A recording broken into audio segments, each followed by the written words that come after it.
पहले हमने live streaming की जिसकी वजह से और नेट कनेक्शन की वजह से पहले लाइव स्ट्रीमिंग एंड होगी। इसको हम रिकॉर्ड कर रहे हैं, जो रिमेनिंग पार्ट है वो उसमें है। पहला पार्ट हमने अपलोड कर चुके हैं, तो वो भी आप चेकआउट कीजिएगा। ये सेकंड पार्ट है, ठीक है। चलें, कंडीशन और ऑर्गेनाइजेशन देखें। जो सेकंड है इसमें हमने क्या करना है, जो एक ह्यूमन होता है वो ग्रेड बायोलेट्रिया में आता है, क्योंकि हम उसको डिवाइड कर सकते हैं हाफ में।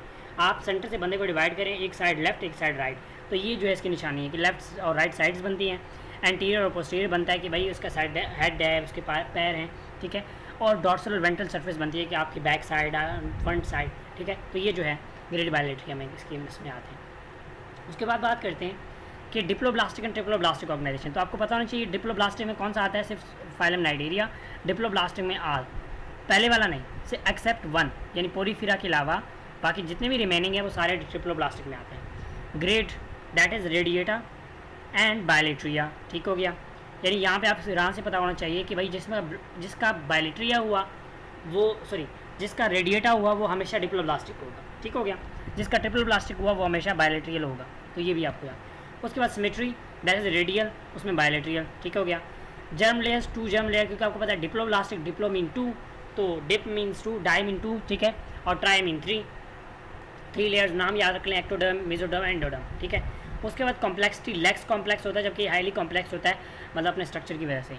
उसके बाद मेसोग्लिया, मेसेनकाइमा प्रेजेंट और एब्सेंट होता है, जो कि एक फ्लूइड होता है जो कि फ्रिक्शन को रिड्यूस करता है, ठीक है। उसके बाद फाइलम नाइडेरिया, सिर्फ इसमें फाइलम नाइडेरिया आता है, तो इसमें प्लैटीहेल्मिन्थस कॉर्डेट यानी A to Z, सिर्फ पहले वाला छोड़ के दूसरा छोड़ के बाकी सारे के सारे इसमें आ जाते हैं, ठीक हो गया। उसके बाद MCQs है, polymorphism and radial symmetry in an adult phase of an organism having triploblastic organisation can be related respectively with, तो वो किसके साथ रिलेट होगा। देखें, आपको पता है कि वो रेडियल की बात कर रहा है, ठीक हो गया। तो रेडियल की बात कर रहा है तो इट मीन्स उसमें 2 चीज़ें हो सकती हैं, एक तो फाइलम नाइडेरिया हो सकता है या इकाइनोडर्म्स का अडल्ट स्टेज होता है। कौन सा, इकाइनोडर्म का अडल्ट स्टेज होता है, ठीक हो गया। अब वो यहीं पे ये कह रहा है कि polymorphism and radial symmetry is an adult phase, यानी अडल्ट फेज किसका होता है, कंफर्म हो गया, इकाइनोडर्म्स तो आएगा आंसर में, इकाइनोडर्म्स तो आएगा। अब पहला देखें, ठीक है, पहला हो सकता है, दूसरा हो सकता है, तीसरा नहीं हो सकता, ठीक है। अब देखिए पोलीमॉर्फिज्म कौन सा है, जिसके मैनी फॉर्म्स हैं। अब इसमें अगर देखा जाए तो यानी आपके पास यहाँ पे option A, B and C is the right one. अब मतलब तीनों में से एक राइट है। अब हमें देखना है कि कौन सा राइट है, ठीक है। अगर आर्थ्रोपोडा की बात की जाए तो बिल्कुल उसमें पोलीमॉर्फिज्म होता है, ठीक है। उसमें दोबारा एज ए श्योरिटी के लिए मैं आपको दोबारा कंफर्म करके इसकी जो लाइन्स हैं वो भी दिखा देता हूँ, कोशिश करता हूँ। अगर हम आगे मूव करें ताकि मैं देखिए MCQs हम सॉल्व करें ताकि मैं आपको साथ, या फिर ये करते हैं इस MCQs को अभी के लिए स्किप कर देते हैं, हम सारा का सारा रीड कर लें, देन जो है हम एक मतलब कंक्लूजन पे पहुंच सकते हैं कि कौन सा क्या है, कौन सा क्या है, ठीक है। चलें, नेक्स्ट हमने पढ़ लिया, मतलब हमने ये भी कर लिया डिप्लोमीन 2 एंड ट्रिप्लोमीन 3, यानी आपको ये क्लियर हो जाना चाहिए, ठीक है। इसमें कोई वो वाली बात नहीं है। There is no special transport system in these animal. भाई जब आप खुद सोचो, इन एनिमल्स में टिश्यू तो है नहीं, सेलुलर स्ट्रक्चर है, तो डेफिनेटली ट्रांसपोर्ट सिस्टम नहीं होगा। Most substances are distributed within the body by process of diffusion. So that's the MCQs कि जो एनिमल्स जिनमें प्रॉपर सेलुलर स्ट्रक्चर नहीं है, प्रॉपर ऑर्गन सिस्टम नहीं है, तो वो क्या करते हैं, वो किस तरह जो है अपना मतलब आप ये कह लें कि बॉडी में जो भी चीज़ें हैं या जो भी ट्रांसपोर्ट सिस्टम है वो कैसे करते हैं। So that's by diffusion, okay. There is no central nervous system. फिर वही बात, जब मैं कह रहा हूँ कि सेलुलर स्ट्रक्चर है तो फिर उसमें डेफिनेटली कुछ नहीं होगा, ठीक हो गया। तो ये भी आपका पॉइंट वैलिड हो गया। अ neuron net is present, that's the ability कि न्यूरॉन का नेट प्रेजेंट होता है बट वो भी प्रॉपरली डेवलप नहीं होता, ठीक हो गया। There is only one cavity in the body that is gastrovascular cavity और स्कोलेंसेंट्रॉन्स, ठीक है, which has only one mouth and for entry of food and water and also for removal of wastage along with water.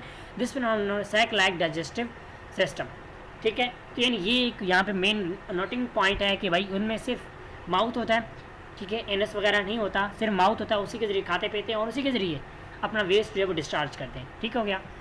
They produce both sexually and asexually and sexually, ठीक हो गया।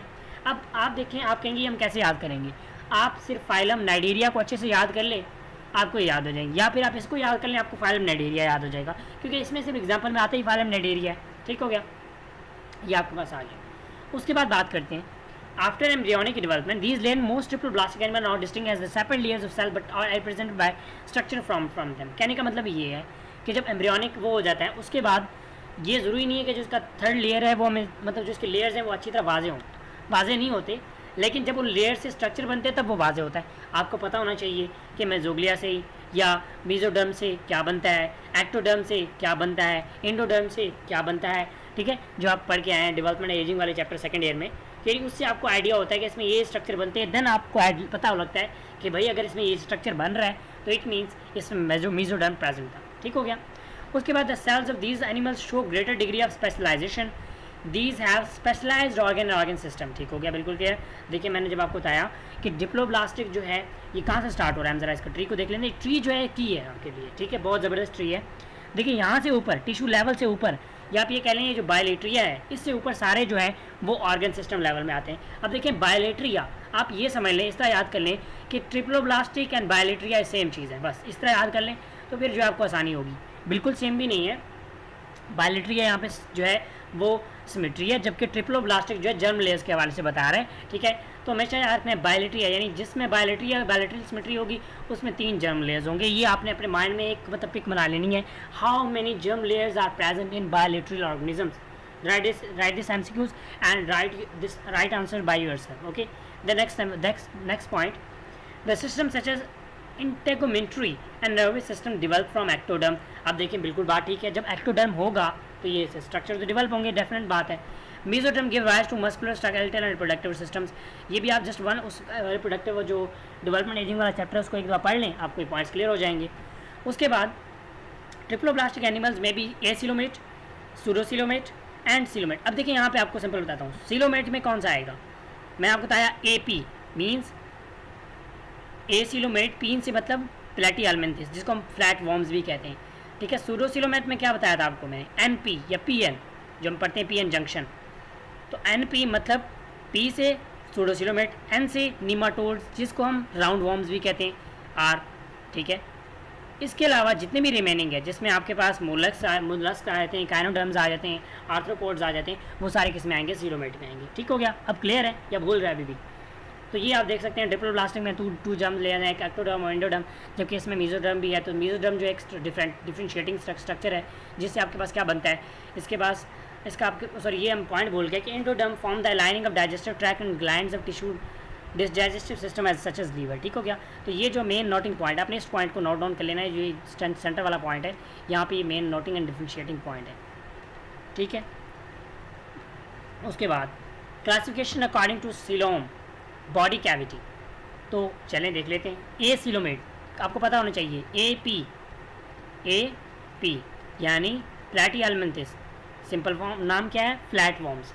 This group include platyhelminthes, आ गया। There is no body cavity और coelom, clear हो गया।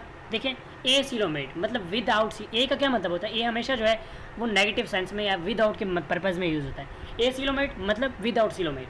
ठीक है, mesoderm form a loose cellular tissue mesenchyma and parenchyma within the cells space between ectoderm mesoderm if it form packing around the internal organs of the animal to support and protect them. यानी simple आपने याद रख लेना है कि इन दोनों का काम क्या है, मेसेनकाइमा पैरेन्काइमा का simple support and protect them. ठीक हो गया। The gut is sac like, there is no special transport system, बिल्कुल ट्रांसपोर्ट सिस्टम नहीं होगा क्योंकि अभी तक इसमें सिर्फ टिश्यू लेवल है, ऑर्गन सिस्टम लेवल नहीं डेवलप हुआ। ठीक है, only excretory system is develop for the transport of excretory products. This system consist of flame cells. अब ये वाला एमसीक्यूज आता है आपके पास स्पेशली कि what kind of cells are present in platyhelminthes या flat worms for excretory products, so that is flame cells. Excretory ducts, ठीक है, एंड एक्सक्रीटरी पोड्स। तो यानी अब हम एमसीक्यूज लिख सकते हैं यहाँ पे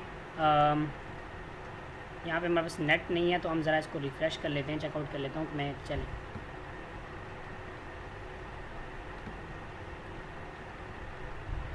रिकॉर्डिंग हो रही है या हम बस वैसे लगे हुए चलें, हो रही है तो ठीक है। अच्छा, अब ज़रा ये इसको रिफ़्रेश कर लें तो मैं यहाँ पे आपको पॉइंट लिख के बता देता हूँ ताकि आपको क्लियर होता रहे कि कैसे जो है आपने इसको प्रिपेयर करना है।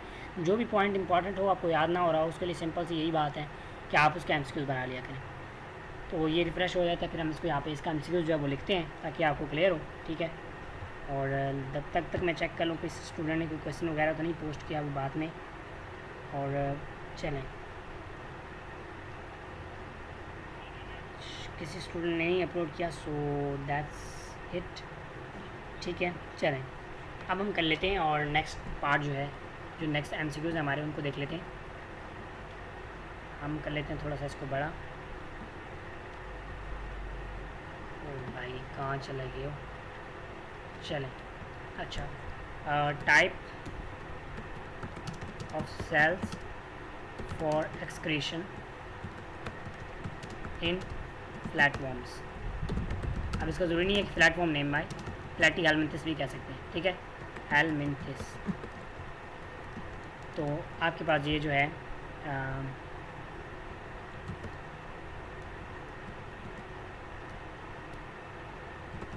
मैटोसिस्ट, ये ऑप्शन आ सकता है, ठीक है, फ्लेम सेल्स, ठीक है, उसके बाद बोथ एंड मैट। तो आप कौन सा ऑप्शन लगाएंगे? तो ऑप्शन जो है यहाँ पे ये वाला ऑप्शन आपके पास ठीक हो गया, ठीक हो गया, क्लियर हो गया। इस तरह हम और भी एमसीक्यूज बनाते जाते हैं। चलें नेक्स्ट चलते हैं। अच्छा, उसके बाद nervous system is well developed. तो ये एक पॉइंट है यहाँ पे, नोटिंग पॉइंट है कि nervous system is well developed. तो यानी इससे हम अगर समरी देखें तो हमने कितने पॉइंट सीखे इसमें? एक तो ये सीखा कि भाई ये विदाउट सिलम होते हैं, विदाउट कैविटी होते हैं, ठीक हो गया। इसमें इनका सैक लाइक गट होता है। इसके बाद जो फ्लेम सेल्स हैं इनके एक्सक्रीटरी प्रोडक्ट्स में आते हैं। अब जो इंपॉर्टेंट इसकी बुक की बहुत ज़बरदस्त बात है, क्या बात है कि इसने इंपॉर्टेंट पॉइंट को हाईलाइट किया हुआ है। अब अगर आप यहाँ पे देखें तो इसने फ्लेम सेल को किया हुआ है, इस तरह यहाँ पे एस्क्लियम हेलमिंथिस और ये सबको किया हुआ है, ठीक हो गया। उसके बाद आपके पास है सूडोसिलोमेट। तो सूडोसिलोमेट का याद रखिएगा, इट्स AP मीन्स AP कर दें या PA कर दें, जिस तरह आपको सही लगे, ठीक हो गया। Means you can say that's pseudocoelomates and या you can say that's aschelminthes and then pseudocoelomate, ठीक है। तो ये बल्कि हमने यहाँ पे इसका किया था, जो यहाँ पे अगर देखें सूडोसिलोमेट निमाटोड्स, ठीक है। इस निमाटोड को एस्क्लियलमेंथिस भी कहते हैं, लेकिन हमने निमाटोड के नाम से इसको याद किया था, तो हम इसका कर लेते हैं PN, ताकि वो ऊपर वाले से इसको डिफ्रेंशिएट कर सकें, ठीक है। ऊपर वाला PA या AP, ये वाला PN, ठीक हो गया। दैट इज एस्क्लियलमेंथिस, जिसको हम निमाटोड भी कहते हैं, ठीक हो गया। The space between the body and wall and digestive tube is called pseudocoelom. बिल्कुल सूडोसिलोम होता है, जो कि फॉल्स बॉडी होता है, ट्रू नहीं होता, होता ज़रूर है लेकिन ट्रू नहीं होता, ठीक हो। उसके तो मैं पहले वाले में तो डायरेक्टली एब्सेंट था।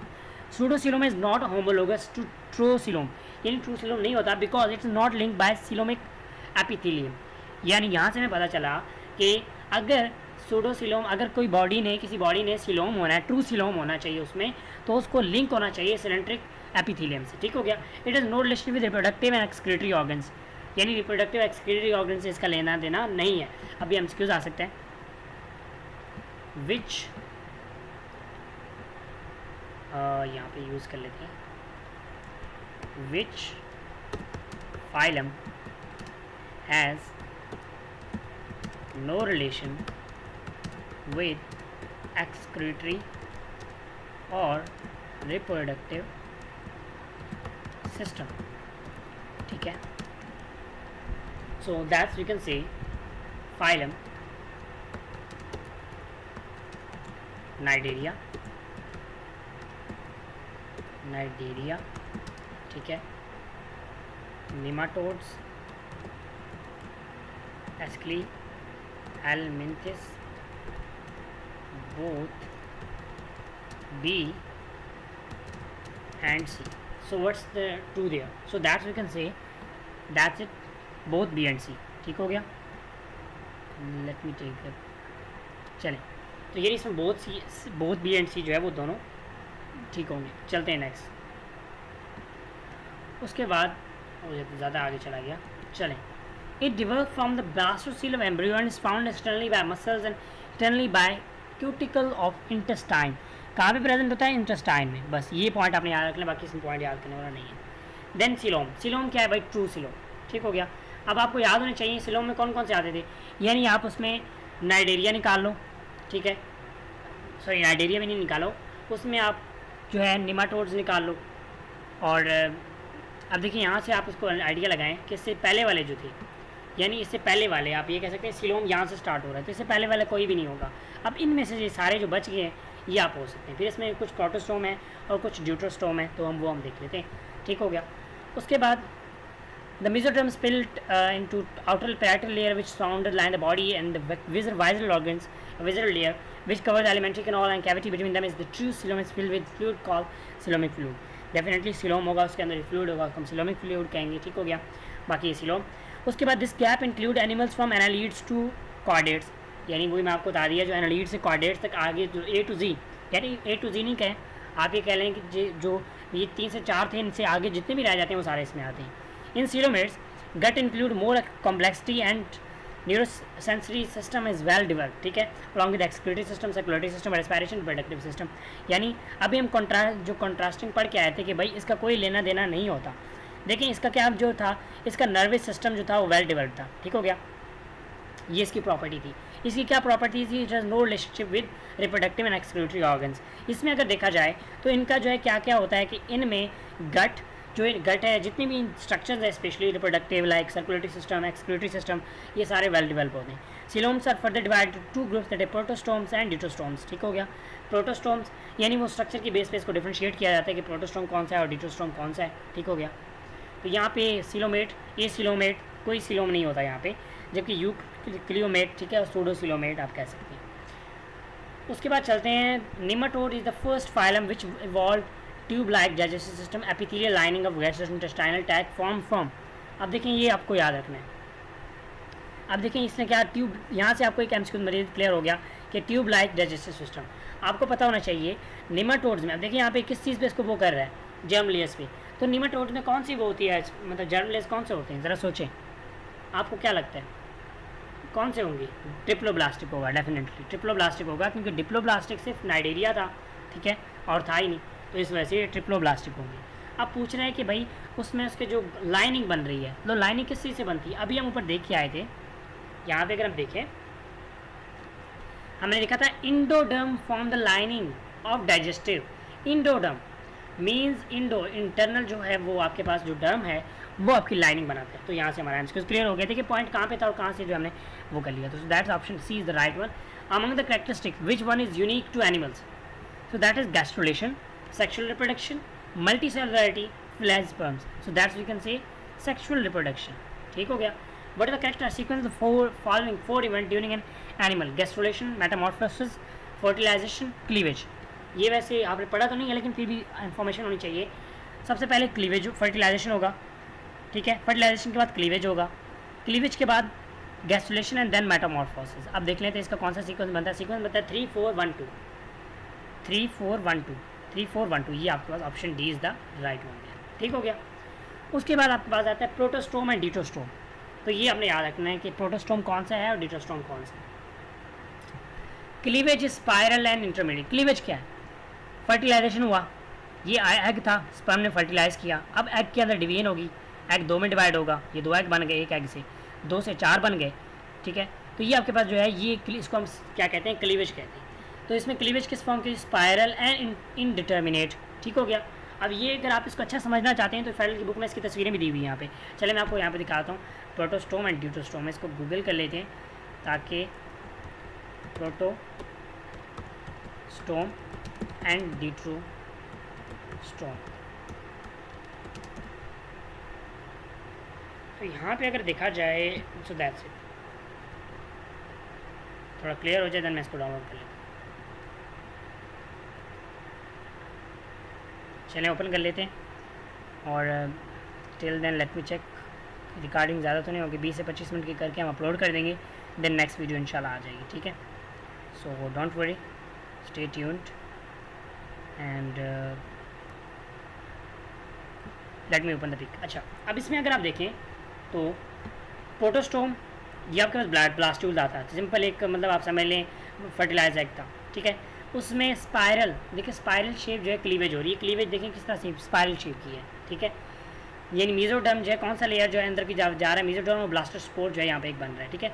मेसोडर्म स्प्लिट हो जाता है और फिर माउथ और एनस बनते हैं। अब यहाँ पे एक नोटिस करने वाली पॉइंट है कि नोटिस करने वाला पॉइंट है कि प्रोटोस्टोम में एनस ऊपर होता है, माउथ नीचे होता है, ठीक है। जबकि यहाँ पे इसमें अगर देखा जाए तो माउथ ऊपर होता है, एनस, यानी ड्यूटोस्टोम में सीधा हिसाब किताब है, प्रोटोस्टोम में उल्टा हिसाब किताब है। अब आपको याद रहेगा, भूलेगा नहीं, यानी आपने इसको करना है उल्टा, इसको करना है सीधा हिसाब किताब, ठीक है। ब्लास्टोस्पोर गिव राइज टू माउथ, बिल्कुल। ब्लास्टोस्पोर फॉर्म एनस, वही बात कि ब्लास्टोस्पोर जो है वो नीचे को होता है ना। देखिए यहाँ पे अगर देखें ब्लास्टोस्पोर किधर है, ये ब्लास्टोस्पोर नीचे की तरफ है, ये ब्लास्टोस्पोर। ये ब्लास्टोस्पोर क्या कर रहा है, यहाँ पे माउथ बना है, जबकि यहाँ पे ब्लास्टोस्पोर क्या कर रहा है, एनस बना रहा है, ठीक है। लेकिन ये उल्टा सिस्टम है। Coelom is form by splitting, ये स्प्लिटिंग से बनता है, जबकि डेवलप फ्रॉम आर्किनोट्रेनिक, या जिसको कहते हैं इंटीरोसिलोसिलस, या मतलब अंदर की तरफ चले जाना, ठीक है। यहाँ पे आप देखें तो डिफरेंस बिटवीन देम, अगर यहाँ पे देखें और यहाँ पे देखें, देखिए यहाँ पे जो है, यहाँ पे ये वाले ऑर्गन्स यहाँ पे आ गए, लेकिन इनमें जो मेसोडर्म थे वो यहाँ पे पड़े हुए थे, तो यहाँ पे एक डिफरेंस बनता है, ठीक है, जिससे हम नोट कर सकते हैं।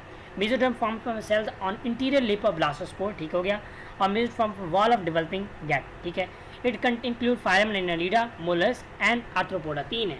AMM, या आप कह लें AAM या AMA, ठीक है, अम्मा कहते हैं ना, अम्मा, वो याद कर लें, अम्मा, ठीक है, यानी एनालिड्स, मोलस्क एंड आर्थ्रोपोड, जबकि इसमें echinoderms and chordata, EC, EHC, echinoderms, hemichordata and chordata, ठीक हो गया। जो लास्ट वाले 3 रिमेनिंग है, 8, 9 और 10, वो आपके पास किस में आते हैं, वो डिट्रोस्टोम में आ जाते हैं। और पोटोस्टोम में कौन से आते हैं, अम्मा, यानी annelids, mollusc and then arthropods, ठीक है। At which development stage should one be able to first distinguish a protostome embryo from a deuterostome embryo, fertilisation, cleavage, gastrulation या सिलोम फॉर्मेशन, किससे डिफ्रेंशिएट कर सकते हैं आप, देखिए आप उसे क्लीवेज से भी डिटरमाइन कर सकते हैं और सिलोम फॉर्मेशन से भी डिटरमाइन कर सकते हैं, लेकिन पहले सिलोम बनेगा या पहले क्लीवेज होगी, पहले क्लीवेज होगी, सिलोम बाद में बनेगा। So we can say cleavage से जो है आप इसको डिफ्रेंशिएट कर सकते हैं कि भाई कौन सी डिवीजन हो रही है, सिलोम कैसे बन रहा है, या आप ये कह लें क्लीवेज से नहीं होता बल्कि सिलोम फॉर्मेशन से होता है, ठीक है। क्लीवेज होता है लेकिन मेन बना क्या रहा होता है, सिलोम बना रहा होता है, तो उससे हमें क्लियर हो जाता है कि ये सिलोम बना रहा है और इसका सिलोम इस तरह बना है, तो इट मीन्स ये आपके पास कौन सा है, ठीक है, तो ये आप इसका याद कर सकते हैं। उसके बाद स्पॉन्ज किस फाइल में आते हैं, अब मुझे जल्दी से आंसर बताएं, दैट इज़ पोरीफिरा, ठीक हो गया, पोरीफिरा में आते हैं। और लेट मी चेक कितना वाला रह गया, मैंने वीडियो तीसरी बनानी है, तो 3 से 4 पार्ट्स बनाने हैं मैंने इसके, एक वीडियो मैंने इसको एंड नहीं करना, ताकि ये चलें हमारे पास तकरीबन, चलें आगे जो नेक्स्ट वाले पार्ट होंगे नेक्स्ट में हम करेंगे, ये वाला कंप्लीट करके हम दूसरी वीडियो स्टार्ट कर देंगे। Sponges are characterised by the procession of feeding system unique among animals, poriferans don't have mouth, बिल्कुल, उनमें ऑर्गन स्ट्रक्चर ही नहीं है, उनमें होल्स होते हैं, instead they have tiny pores, जिसको हम ओस्टिक्यूलम की कहते हैं, ठीक है, and their outer walls through which water is drawn, cells in the sponge wall filter goodies from the water come through the body and the out through later openings, ठीक है। The flow of water through the sponge is under unidirectional, driven by the beating of flagella which line the surface of the chamber, is connected by a series of canals. Sponge cells perform a variety of bodily functions and appear to be more independent of each other than cells of any animal, ठीक हो गया, उम्मीद करता हूँ आपको ये clear हो गया होगा। So that's all for the second video, first वो देखें, सेकंड ये देखें, थर्ड नेक्स्ट आपके पास आने वाली है। मिलते हैं नेक्स्ट वीडियो में, तब तक के लिए अल्लाह हाफिज़।